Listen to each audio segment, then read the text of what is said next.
C'est certainement des découvertes d'un grand intérêt, là, à la fois parce que c'est des vestiges qui sont relativement intègres, qui sont localisés dans une zone de protection constitue le parc, un parc national. Alors, on est assuré qu'il va y avoir pour l'avenir des mesures de protection qui vont être appliquées.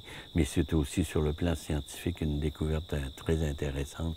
Ça demeure parmi les premiers bâtiments là, de la Seigneurie de la Petite-Nation et c'est le début de la colonisation dans la région ici même de la Petite-Nation. D'après certaines études faites par des historiens, il semblerait que la première habitation pourrait avoir été construite à l'emplacement d'un ancien poste de traite qui était appelé le fort de la Petite-Nation. Oui, les postes de traite étaient de façon évidente installés aux endroits où les Amérindiens passaient le plus régulièrement, où, par exemple, à l'embouchure de certaines rivières qui servaient aux Indiens pour monter à l'intérieur des terres pendant l'hiver et par lequel ils redescendaient au printemps. Semble-t-il que le poste de la Petite-Nation aurait été construit dans les années 1750. Probablement un commerçant de Montréal là, qui s'est institué traiteur pendant quelques années pour aller chercher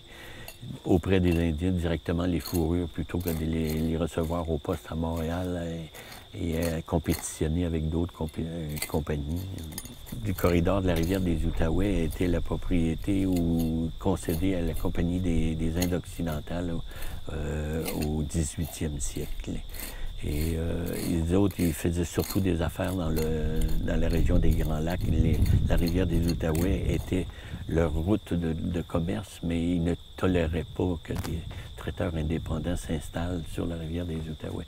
Alors, de temps en temps, il y en a un qui réussissait à faire une incursion dans le marché et couper les fourrures qui provenaient des régions périphériques de l'Outaouais, mais souvent ils étaient évincés par des traiteurs de ces compagnies principales.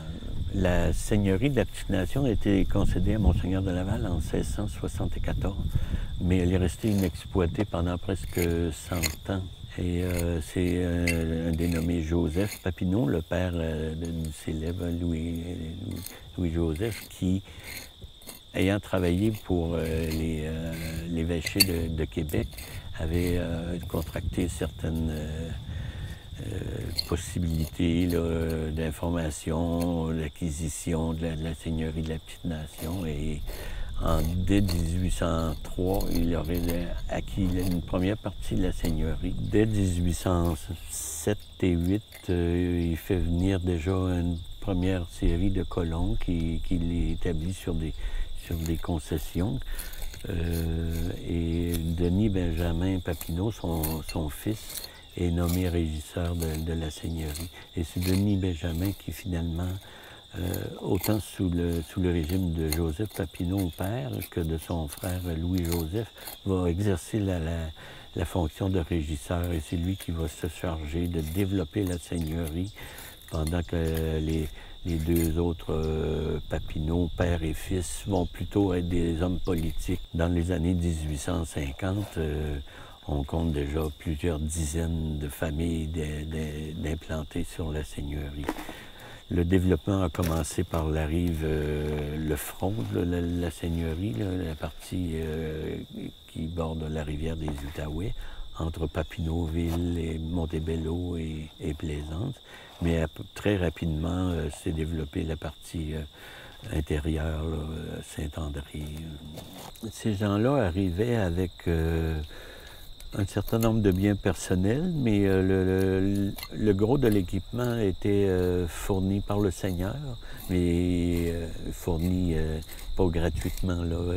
Ces gens-là devaient rembourser en développant la ferme et en payant annuellement des droits là, pour pouvoir demeurer sur les concessions de la seigneurie.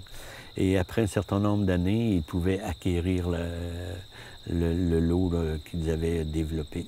Mais ces conditions étaient relativement imposante là, pour des gens, des familles qui arrivaient. Là. Ils défrichaient un certain nombre d'hectares à tous les ans et voire à fournir une partie de la récolte aux seigneurs, selon les règles des régimes seigneuriaux qui ont prévalu dans la vallée du Saint-Laurent pendant un siècle précédent. Là. Alors, il y a eu dans la région ici immédiate, dans le secteur de Lochaber, Buckingham, il y a eu un noyau de peuplement anglophone au départ. Ce sont les descendants de ces familles de bûcherons-là.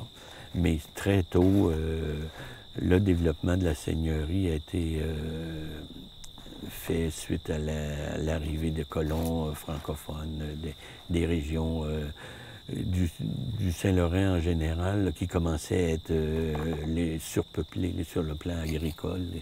C'est pratiquement à la même époque où commençait le peuplement de la région de Hull, Gatineau, avec le développement de Philémon Wright dans la région là, de la capitale nationale actuelle. Et c'est un foyer de peuplement là, qui a donné naissance à tous les petits villages environnants. C'est une page importante de l'histoire locale et aussi du grand livre d'histoire nationale.